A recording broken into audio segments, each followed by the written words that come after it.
Hello everyone, मेरा नाम रितेश है और मैं जीपीटी बोकारो में 4th सेम मैकेनिकल इंजीनियरिंग का स्टूडेंट हूँ।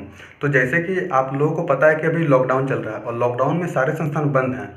तो इस लॉकडाउन में सेमेस्टर की तैयारी के लिए डिप्लोमा एकेडमी यूट्यूब पे लाइव क्लासेस कंडक्ट कराने वाला है।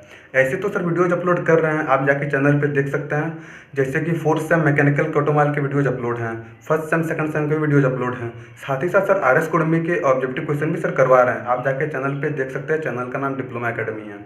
तो लाइव क्लासेस में होगा कि एक रेगुलर टाइम बन जाएगा कि इतना से इतना तक क्लासेस चलेंगे और हम लोग तैयारी कर सकेंगे।